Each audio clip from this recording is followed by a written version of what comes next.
Hello, I am Mamadou Mboch and welcome to the Viewpoint. Today we are going to discuss a book titled A Brief History of Education in the Gambia.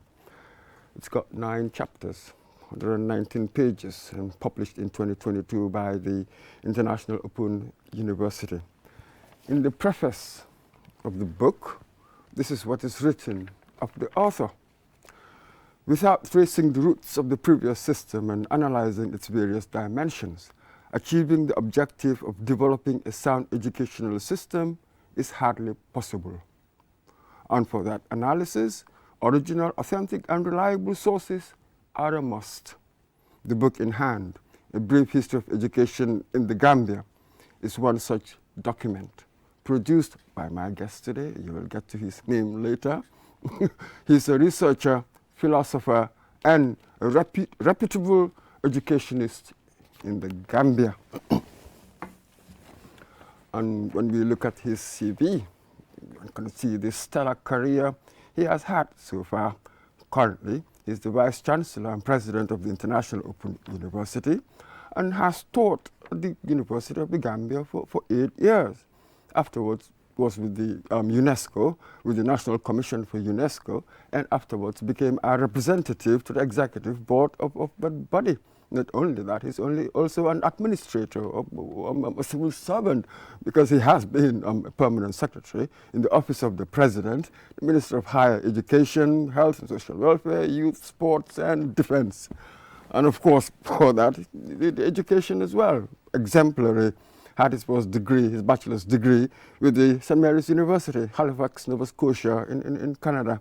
And then will go on to have a PhD at the Limoges in France.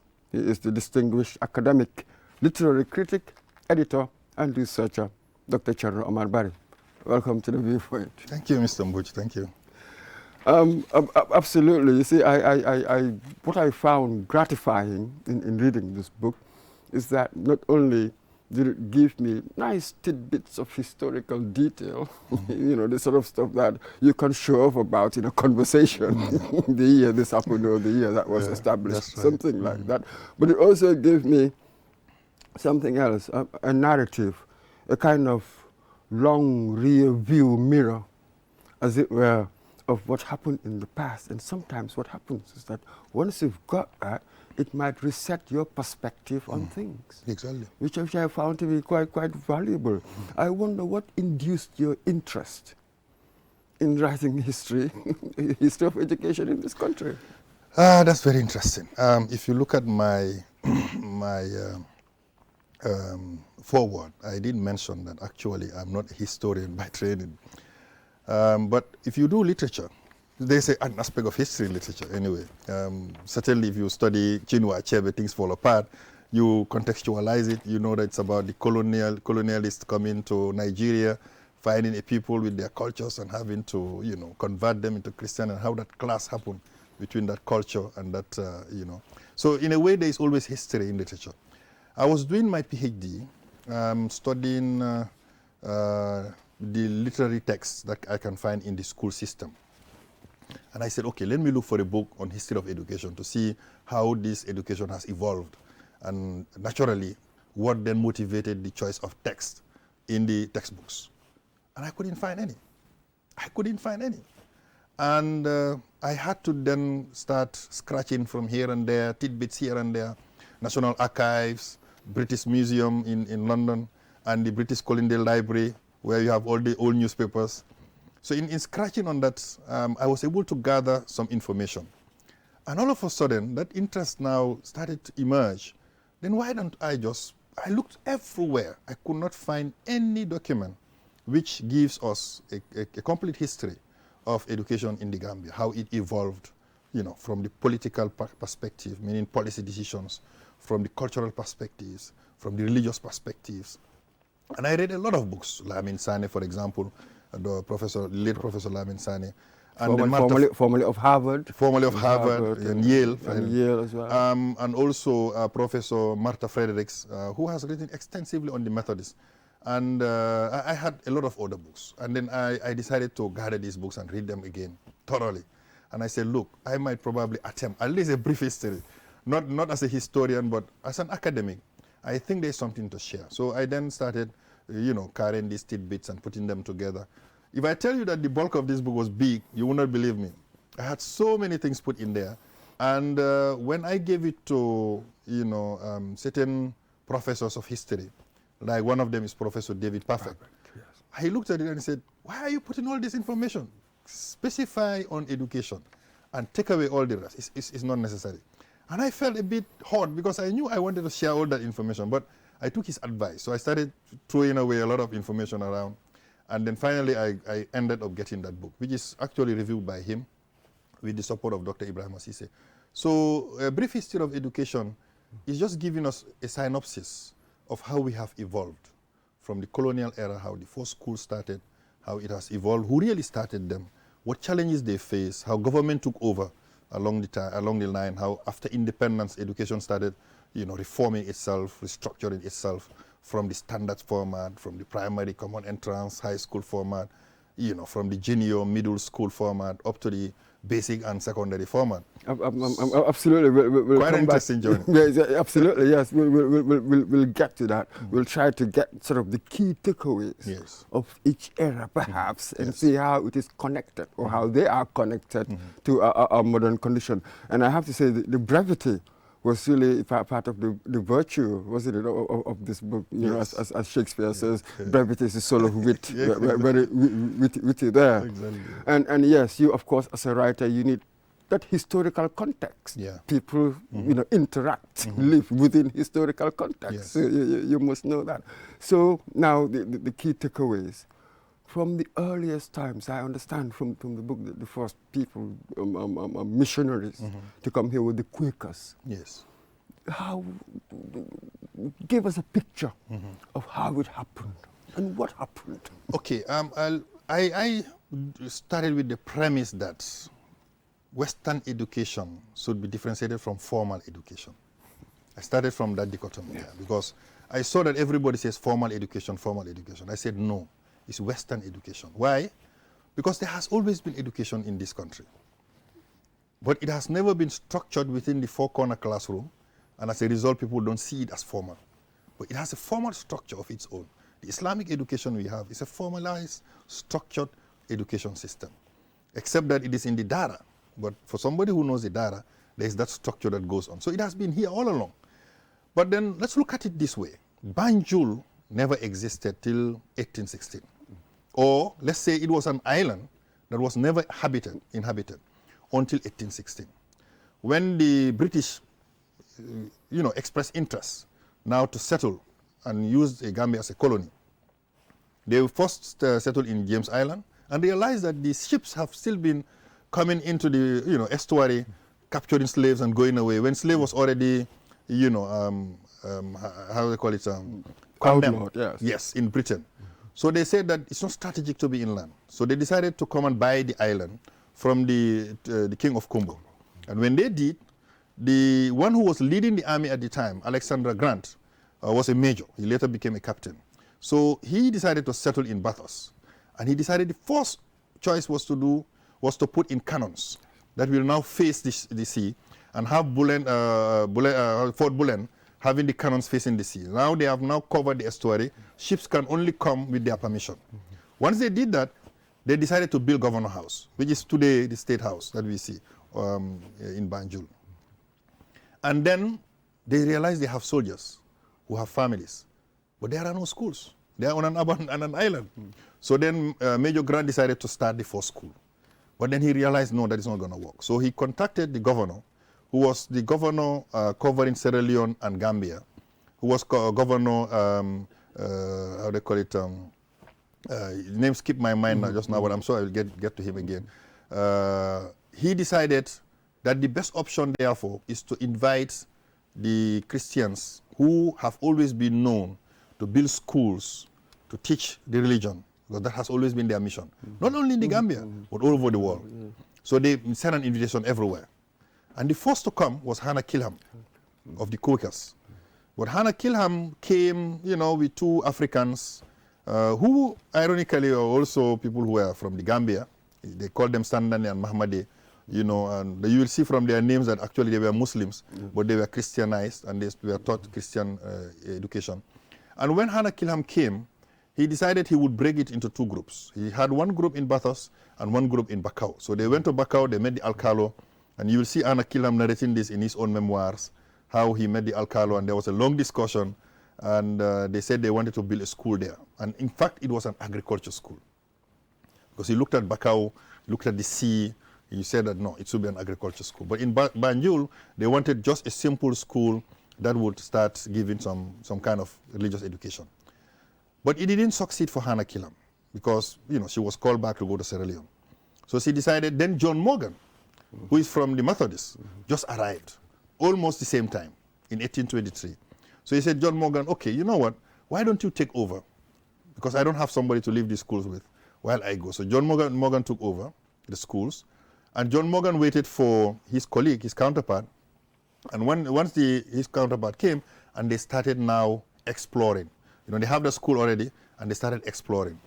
Yes. But wasn't it interesting there that one was Quaker, the other is Methodist, they collaborated there. They collaborated because of a common purpose. They felt school meant educating a people. But you see, let me be very blunt here. The purpose of education was more like bringing these barbarians to civilization. That was the concept. Because you see, if you look at the narrations, like for example, when John Morgan first came to the dock of Bathurst and then was welcomed by these poor children who were hardly wearing clothes and all dirty, you know, in his mind he was saying, my God, look at these barbarians. So I've come now to cleanse these people of all this evil, of all this sin, you know, of all the barbarian cultures they have and make them more civilized. So there was always a concept. And I wouldn't say that, you know, you can blame them for it. I mean, this is their perception. It is wrong for a religious person to think like that. But I think the whole purpose was, let us now build a school, bring them to the Lord, Jesus, teach them how to read and write, but also teach them how to read the Bible. And that way we can bring them to the church and all that. It started like that. But if you look at it from the story, eventually when government realized that they would need more hands to support their governance structures, they needed clerks, you know, they needed foot guys who will follow, you know, some of their bosses, a security guard who can speak their language.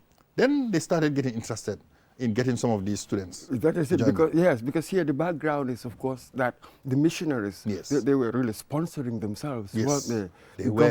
By the time the government started investing in education, that was much later, much later. So in the beginning, and there were no school fees. There were no school fees. There were no school fees. At all. Everything, That's it. So purely the primary aim of that sort of education was merely to proselytize. Yes. To convert. Yes, to convert. Okay, extraordinary. Well, what happened? What was the kickback? You're trying to convert people who are essentially Muslims. Okay, let's focus on Bathurst for a while. All right. The settlers of Bathurst were not very difficult at the time to convert, because the first settlers actually were the soldiers I mentioned. But then when the soldiers needed handy guys, you know, people who are handy workers, who can do carpentry, who can do construction, because they need to do all that to develop the town. Then they, you know, remembered that during the course of the fight between the French and the British, sometimes the colonial, how they call it, what we call contours, will come back to the British, like Gore Island, Saint Louis. So at one point during that period, Saint Louis and Gore fell under their control. So they decided to go and bring a lot of people from those places, and they settled. These are some of the first Wolofs that came. And they were also forced to be converted, Wolof converts. And then most of them were slaves too, and they were also liberated. They were told that as long as they are in the Gambia, they were liberated. And then they started seeing in Sierra Leone the influx of these liberated slaves from Britain and from the US, particularly from Britain. And then they said, okay, you know what?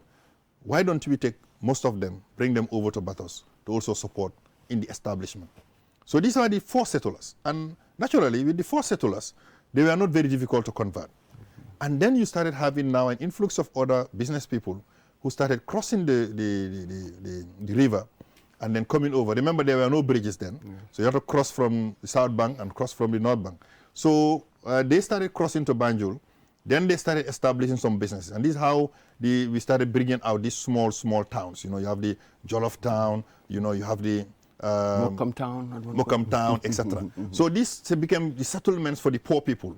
And then you have the Marina Parades, where the governor's places and their residences. So then, as the Banjul started growing, then Muslim settlers started growing their businesses. You know, they were in Wellington Street, you know, Buckle Street, Lehman Street. So they started growing. And as they started growing, then naturally, this happened between the time 1816, 1823 up to 1900. And that's when they said, look, I don't think our children should continue going to the Christian schools. Then they started mooting the idea of getting a Muslim school. And that's how Mohammedan school came into being between 1990 to 1992. Yeah. So when Mohammedan school kicked off, it started now bringing in some of the children of the Muslims, you know, giving them the kind of education that they required. And this is very interesting, because you did mention, you know, when these Methodist missionaries started exploring the interior, the first resistance they got was that a lot of the people they met were all Muslims. Whether they were practicing Muslims or not practicing Muslims, that is a different story. But for them, in their minds, they are Muslims. And therefore, if you bring a church and a school and you want them to learn about another religion, there would be resistance. There would be resistance. So they didn't succeed. They went to Mandinari, for example. They didn't succeed. They went to Tendaba. They didn't succeed. It is only much later, in the 1900s going forward, in the early 20th century, that they started succeeding, you know, and this is the Roman Catholic in particular, who started succeeding more in the interior with Christi Kunda, with the Fula Bantang, and others. Christi Kunda was more Anglican, but with Fula Bantang and others. So yes, at a point in the 1930s, 1940s, they started going in the interior, building primary schools, and getting now people coming and reconverting them. And that's how most of these Fuladu people were converted. You know, you find a lot of Baldes who have this, like Paul Balde and others, who have these Christian names. Some of them later converted to Islam, but at the time they were all easily converted because of these schools. Absolutely. Yeah. So the curriculum essentially was to change them and then give them skills for the labor force, as it were, as you put it in there. But then gradually, government, as you said, they wanted a bureaucracy, a literate bureaucracy, as it were, because things were getting bigger. Then there appears to be more acceptance now, isn't it? So take us through the progression until around, I don't know, 1950s. Yes. When, for instance, I've looked at this quote in your book from Lamin Sane. Yes. That if you take, for instance, Methodist Boys High School, 1955, something like that. They had more than 140 pupils. But again, 27 or so Muslims, 23 Anglicans and other churches. What an interesting development there. Yes, quite interesting. In as much as there was this Muslim education, like Mohammedan school, it didn't mean that Muslims were not also going to the Methodist schools or the Christian schools. They were. To take us a little back, when the government refused to, well, I would say, did not show interest in investing in education, around the end of the 19th century, you know, some of the Methodists and others started really protesting. Because the point is, they felt that they were giving a lot of expenditure, especially when it comes to the training of teachers. And that's where it started. Because when they realized now they needed more teachers, because most schools are building up in the colony. Now, it is very important that we explain the colony and the protectorate at this stage, because the colony was only seen to be Banjul and the, you know, St. Mary's Belt, you know. So that is up to Bakau and other places. Beyond that, you know, everything else is called the protectorate. The protectorate is seen to be the space where they are not governing directly. They have given what we call indirect rule system.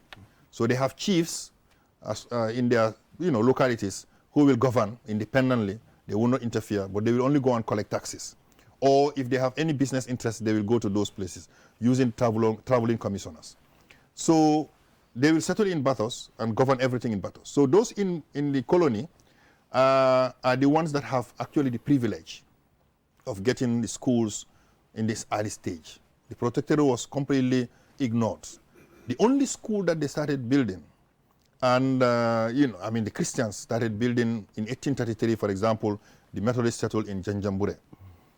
When there was the first visit of Alexander Grant, when he went there, and then he also put the flag of the liberated slaves, and also ensured that some schools will start there. So they started in Janjambure in the late 19th century. But then in the early 20th century, the Christians also went there, the Roman Catholic to be more precise, 1911. But then in 1926, they lost interest. They were not able to attract a lot of students. And in fact, they even sent some liberated slaves in Janjambure. It didn't work out. So, and they also started encouraging the sons of chiefs. Using the Methodists did so, but it didn't work out. So what they finally did was the Catholic abandoned their school in 1926. And then they gave the school to the governor then, Cecil Hermitage. And Cecil Hermitage used that school to make a forced boarding school of and then also targeted the Sons of Chiefs again. That's the second mission for the Sons of Chiefs. And this is when Hermitage started in 1927. The first government school ever built in the Protectorate. Now, coming back to the colony, at this period, they've already started building, they've already emerged, some few schools have emerged. The Methodist boys have emerged, the St. Joseph's will follow suit, around 1926, 27. And then the St. Joseph's, remember, started at Buckle Street, if you know Buckle Buckle Anglesey Street, and then later developed to become a high school, much later in the mid-20th century. And then you realize also that the schools that were emerging were also accepting Muslim children, because you have a lot of people from the rural area now who got interest to come. Some of them will stay with other families on the island and we go to school. Now, let me just give an example of the first president of the Republic. If you read Kairaba, you realize how he went and then, stayed with Payoma Jallo, who was a businessman in Bathos at Wellington, and who took over his responsibility while he was going to school. So he was one example of many others who also settled in Bathos. Some went to Muslim high school, but Muslim high school came in the 1970s. So if they were to go to high school, even if they had done Mohammedan, they were forced to go to a Christian high school.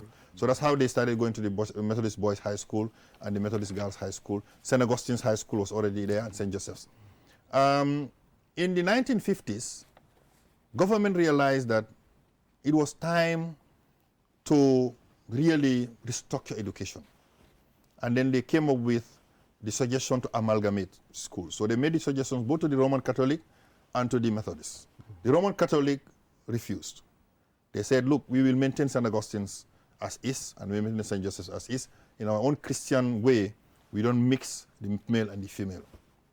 But then the Methodists said, fine. I mean, for us, there is no problem having to amalgamate the two and make it one school. So this was mooted in the mid-1950s. And then by 1958, this was already completed, and then they now call it Gambia High School.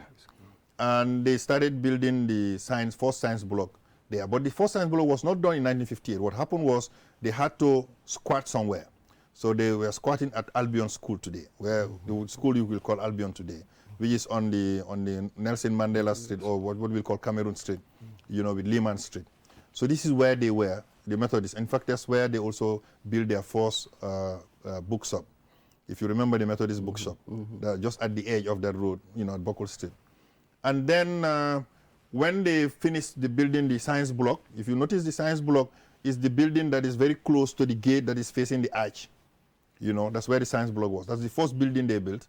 And that's where, therefore, they started relocating the students in 1962, 63.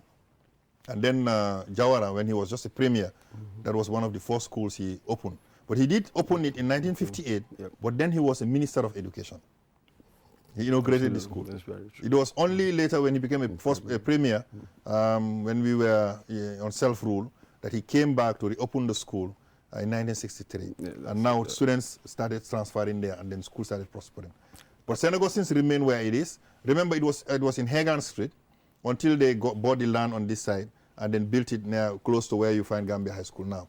It was in Hagan Street, where we are near the church, the Roman Catholic Church, when it was called Roman School. I'm sure most of them remember exactly. Roman School. That's it. And another feature that struck me in your book was that back then, there was a lot of teaching in the indigenous languages. Yes. Yes. Extraordinary. Now we are beginning to talk about it again. Yes. You know, and we talk about it in terms of it being perhaps the first. We've never had it Exactly. before, whereas we That's haven't got true. this perspective. Take us through that. It was quite interesting. How did we lose it? Yeah. Actually, in fact, you'll be surprised to realize that Hannah Killam, being the first to open a school here, already had a book she wrote called The African Jollof. And then she was using that book to teach. Actually, at first, he thought that Wolof was going to be the predominant language. And you'll be surprised to realize that actually Mandinka was dominating, because he went to Bakau and found purely Mandinka people. That's why she started changing her strategy. But she wrote a book on Wolof, because she did the research in the UK and then came back and then had this book and thought it could be a very good use to start with. But she realized it was going to be difficult. But Hannah Killam's efforts were not lost, because those were the first beginnings of the books that were written in our language using the Roman scripts. Robert McBrayer, who is actually a Roman Catholic, who came later, in the early 20th century, also started teaching in the local language. What they realized was it was much easier if they teach in the local language, because the people feel more comfortable and more connected to what they teach. So they had the Bible, and some of them will translate the Bible in the local language. So it was extraordinary. It meant that they were forced to teach or to learn the language first and then teach the language. And this is how it started. And they were encouraging the teaching of vernacular at that early stage. You realize that in part of their policy was to include the teaching of vernacular in the schools. This policy went on up to close to the time that we got a self-rule, and it disappeared. And then it came back again in the late 1970s, early 1980s, when the government realized that they needed to redevelop the national languages. And we lost it also in the late 1980s. Actually, with the disappearance of we had this curriculum department at the time, in which you have people like Siam Kinte, you have Sidi Ajata, the politician, who is, by the way, a trained linguist, in France, who wrote also the Mandinka script at the time, and brought out alphabets in that script. So we had some efforts, and Bakari Sidibe, who was able also to collect a lot of oral tradition and wanted it transcribed in the local languages, so there were efforts. And we even had researchers who joined this whole effort, but we lost it. It features in our policy today, but we are still yet to really develop it at national level across the nation and have it taught in every school. It has been piloted though in the beginning of the 21st century, but we've not really taken it up at national level yet. That's quite interesting. Yes, I found that interesting. And then and another point was I found one of your quotes there, somebody quoting in the 1950s, Yes. saying that was impressed that in the Gambia, Muslims and Christians get along very, very well. And when you connect it as well to the kind of education we were having, we've seen this sort of, if you like, crossbreeding, as it were, between different denominations.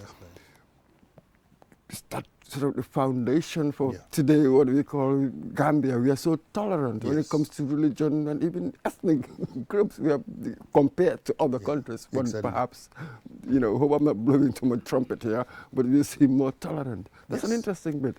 It is an interesting bit. Now, to begin with, the concentration of Christians were in Bathurst. And those who came to settle in Bathurst accepted the fact that they have a common interest to work with the people who were already settled there. And remember, I mentioned that some of the Wolofs from Gore, and they also came and they were converted. So they had Wolofs among them who speak the same language with some difference in dialect probably, but the same language with the Wolofs of Banjul, those who have come to settle in Banjul. So they could hear each other, they could understand each other. And then gradually they built up a family, that tradition of harmony, of conviviality, knowing that we share a lot in common. We share the island, we share the businesses. We might not share the religion or the practice in our religious practices, but we have a lot to share. So naturally, Bathurst, if you look at it, is a symbol of that kind of conviviality. Up until now, even though Bathurst has been losing it somehow, but up until now, whenever there's any religious feast, it doesn't matter which one, everybody's involved. If it is a Muslim feast, everybody is part of it. If it is Tobaski, Christians will feast as much as Muslims will do. And some people used to tease us to say, if it is Christmas, I think the Muslims take more beer than even the Christians. But I think all of it was meant to say that, you know, there has been that harmony amongst Christians and Muslims in Bathos. And with time, this harmony built up because remember, Muslims went to Christian schools. They understood Christianity. They understood how these people think. They understood their, you know, their religion. And then naturally, the Christians also have lived in close proximity with the Muslims. And they know how these people live. They know what are their practices. So, albeit the differences, there have always been that harmony, that brotherhood, that sincerity amongst themselves. They sit together in views. They discuss issues. They don't see the difference in religion. Now, I might not say the same for the interior. I might not say the same. Because to be honest, once you get right to the interior, then you see that difference going on. But in general, Gambia has always been a more tolerant country. I think we've been able to inculcate that same value everywhere. Because we have less Christians maybe in the interior, and therefore they don't see that as a very big issue. And therefore they can live happily and, you know, in harmony with them. Yeah. But in general, even if Christians are posted, or like Christians have converted in the, well, they've always lived also with religion, the Muslims in harmony, because the Muslims didn't see that as an issue, you know. Yeah. Absolutely, which lead me to the other bit, because here I think we're trying to explore a bit of education and society.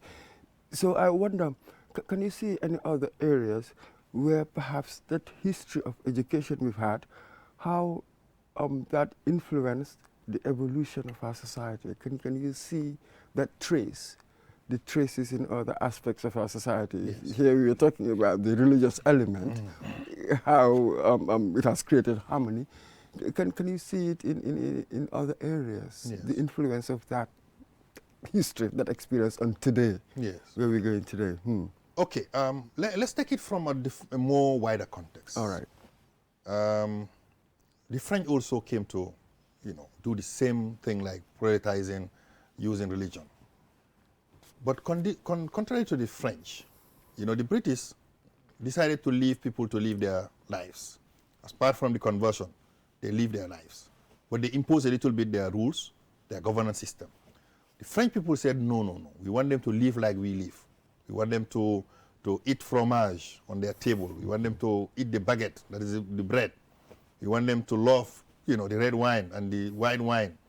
We want them to sit on the table instead of sitting on the ground. So there is a lot of aspect of culture that also came in along with education. You see, education brings along culture, because they said the teaching of language carries along with it all the cultural aspects of the language, because you cannot learn language without learning the culture of that people.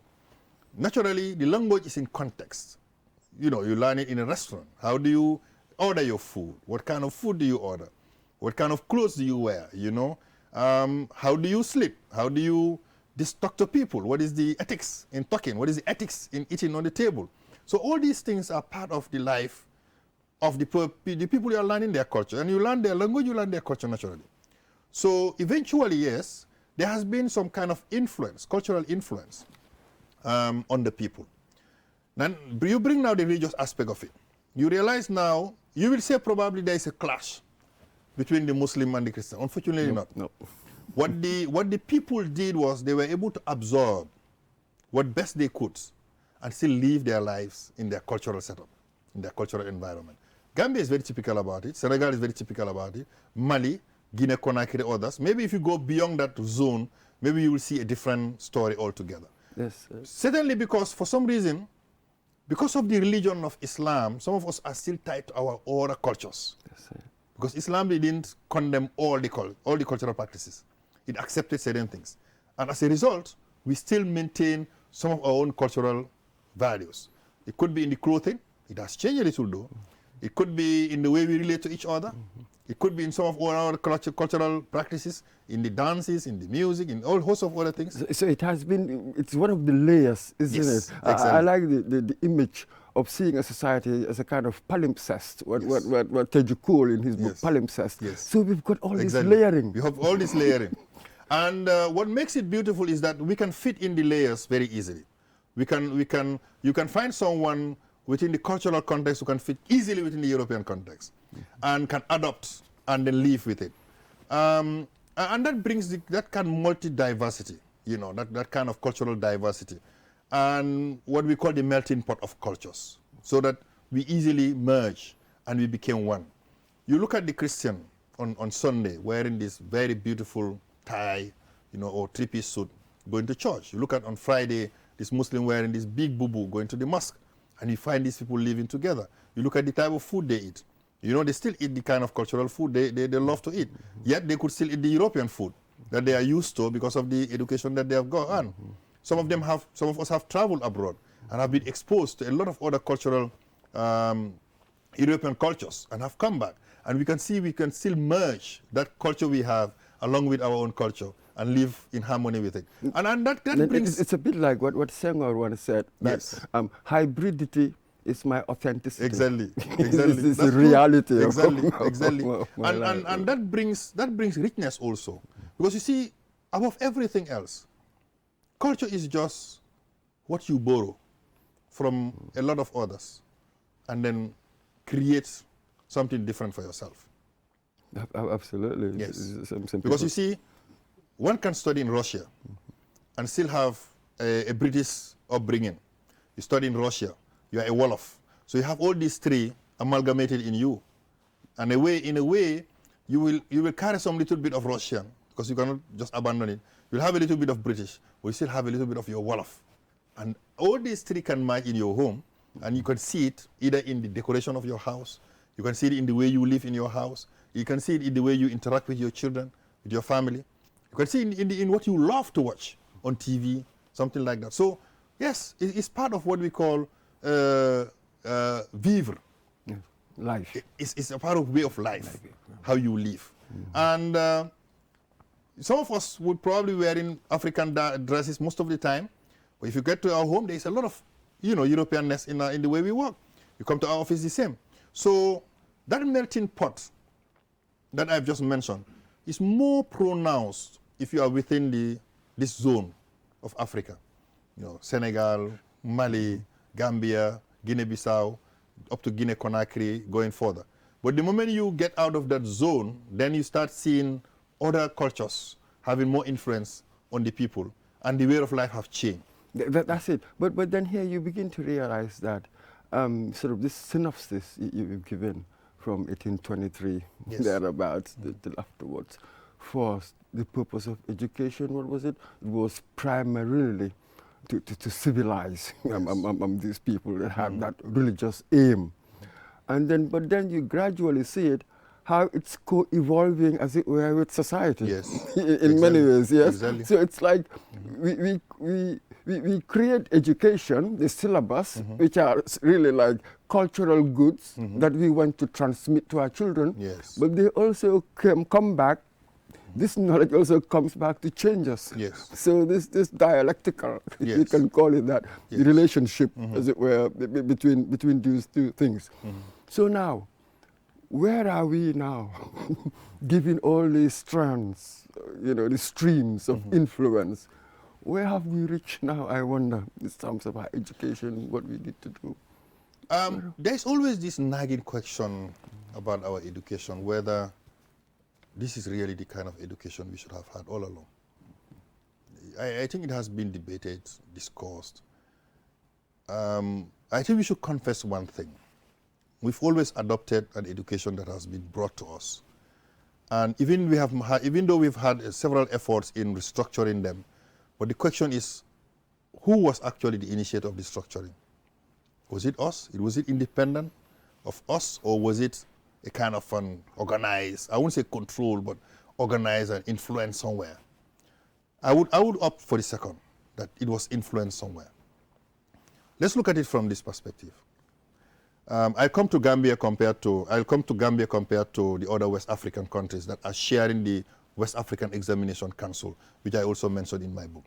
But let's come here, where we have evolved in the education system, from standard system to primary common entrance system. Somebody like you or me would have experienced common entrance and say, oh, that was the best education ever. Absolutely. But then we had also the primary, middle school, and high school. Then you had the primary, junior school, and high school. And you had the basic cycle, meaning the lower basic, upper basic, and then the secondary school, which actually started as a 6-3-3-2 system, but the 2 was dropped along the line because they felt it was a little too much. But if you look at these transformations, basically it was not us who were in full control. These were decided by forces that has also what we call universal policies. It is universal policies like education for all. It was a universal policy. As a result, it forced us to restructure our education system to allow a basic cycle education where every child is required to have 9 years of education. Because the concept was, with 9 years of education, you can easily read and write effectively. At least you have what we call the tools to develop yourself. And then you go to secondary school, and you do a 3-year education, and you complete a 12 years of education. But the question was that the most relevant for us? That question now is the tricky one. Because you see, the point is, when we embrace the 9 stretch, and somebody who did the common trans will say, oh, you see, you have spoiled the whole show. Because when you were up to primary 6, you do a competitive exam, and therefore you were required to study hard to reach a kind of a standard, to meet that standard in the common entrance, to be able to get to high school. But another one will debate and say, look, at that time, there were only 5 high schools. You had St. Augustine's, Gambia High, St. Joseph's, Nusrat, and Armitage. Muslim high school came in the 70s, so you add that as 6. These are the 6. In fact, St. Augustine and St. Joseph's were seen as 1, because it's male and female. So it was 1 high school. You have Muslim, Gambia High, Nusrat, and then Armitage. These were the only schools you had around the country. Everybody was competing to get to these schools. Naturally, the competition would be rude, very, very tough at primary 6. Even though we had Crab Island, which was a secondary fort, we had technical institutions were there as well. Started emerging, you said, exactly. in the 60s. That's right. We had these technical schools. Even though those technical schools were not as technical as we thought they were supposed to be, the idea was to make them technical, but it didn't work out.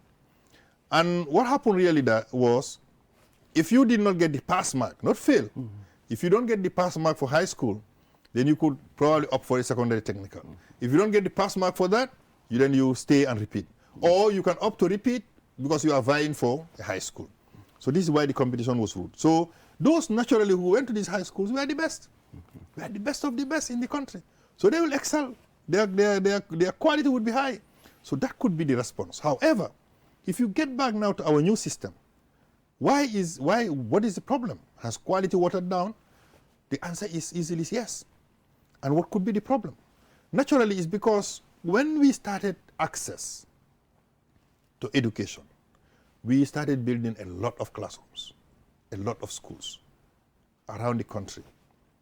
But it didn't go in par with the training of the teachers, the provision of the materials. Because you see, you needed as many qualified teachers as possible, but you also need as many materials as possible. And the only school that was providing teacher training was Gambia College. And it could not meet the demand for the teachers that were required to do the expansion. I'm not saying efforts were not done, because if you know the history, you also know that Gambia College even initiated what we call the regional intensive teaching program to recruit volunteers who were trained, in an intensive manner to come as volunteer teachers during a period while they start meeting up with the challenge of qualified teachers. That took a bit before presently the reforms that are going on. But then even when they had this basic cycle, they started losing teachers at secondary school, because the secondary school were also multiplying in number. And in secondary school, because they are going to vie for this grade 12 WAS exam, they needed quality teachers, but not only that, but also those who are very well grounded in their content knowledge of the subject. Like if somebody is teaching mathematics, not only should the person have the good content knowledge of mathematics, we should have the professional skill to impart that education. Sometimes you get the one with good content knowledge, no professional skill. Or sometimes you get the professional skill, not the content knowledge. So there was this gap.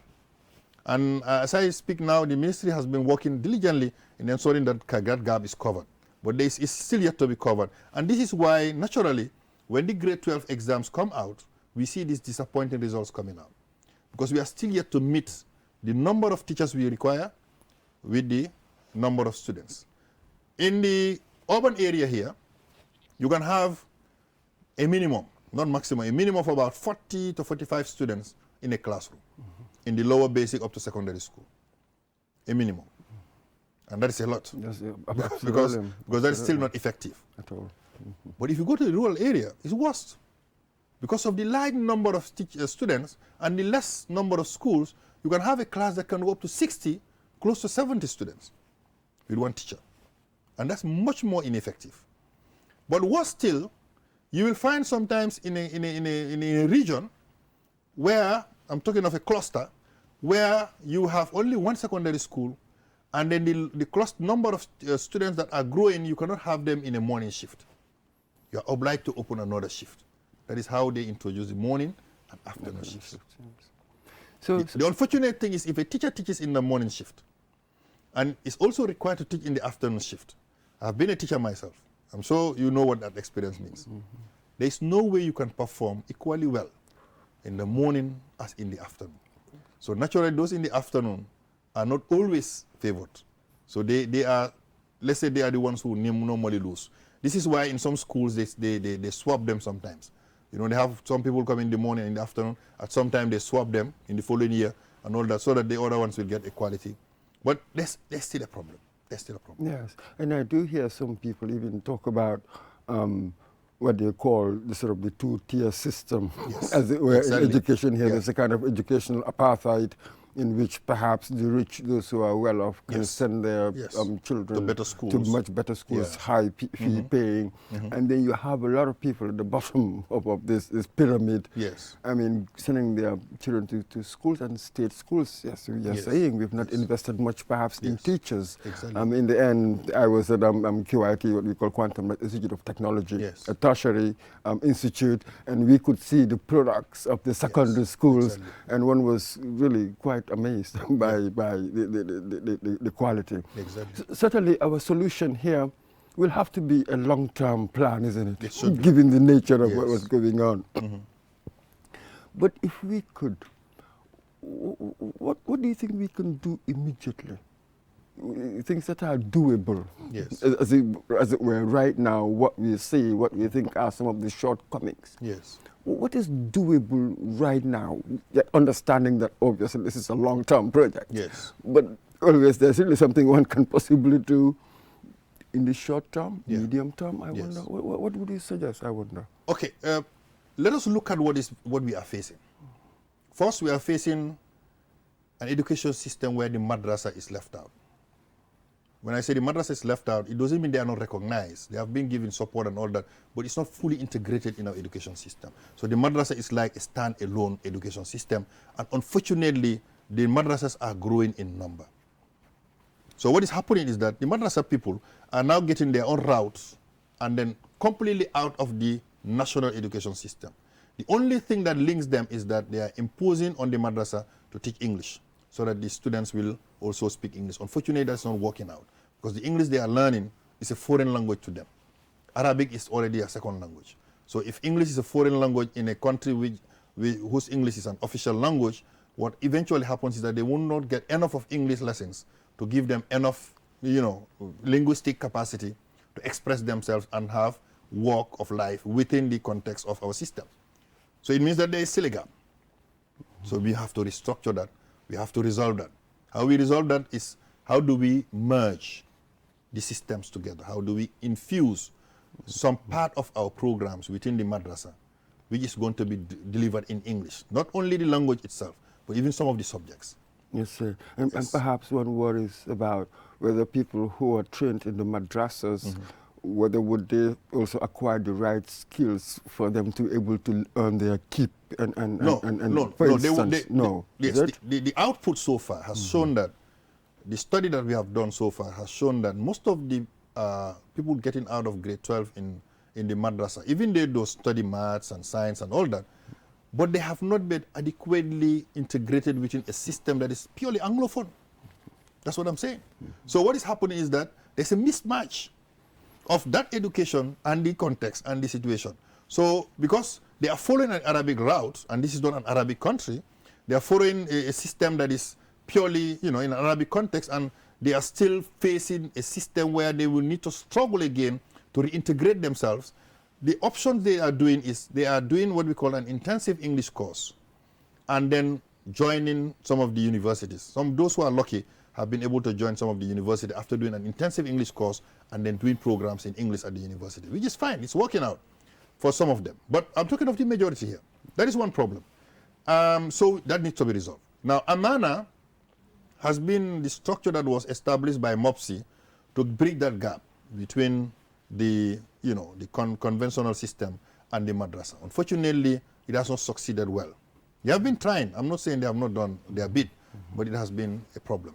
Now, there is also the issue of a bilingual program in the curriculum, in the policy.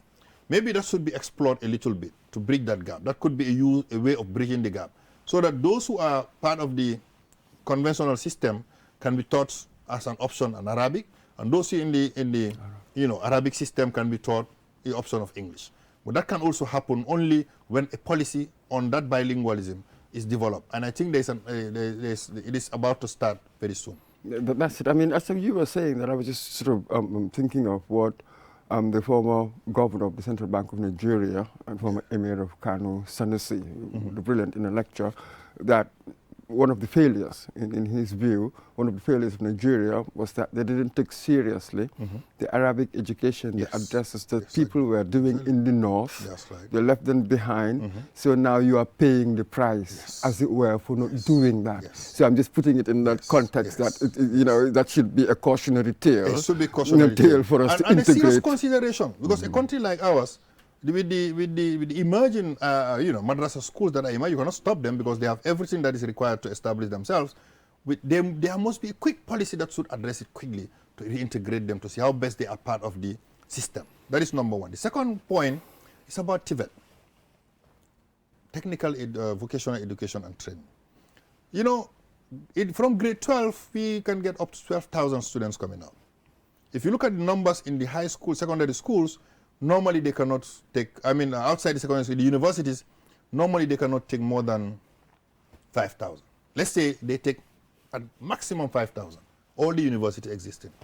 So if you have about 12,000 or 15,000, and naturally I'm saying that because I'm exaggerating, I know that 5,000 would not have had the requirement even to go to university.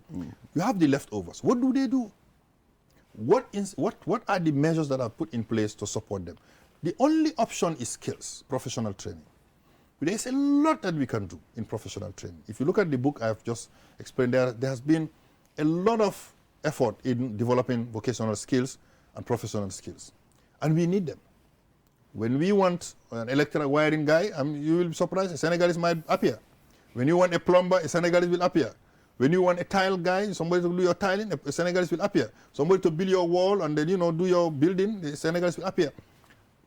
It is changing a little bit, but in drops. What I'm just saying is, why don't we consider seriously having the kind of training that is required for Gambians to take up these skills, so that anything we want to build in this country, be it a house, be it the roads, be it government structures or whatever, we have every skill on the ground.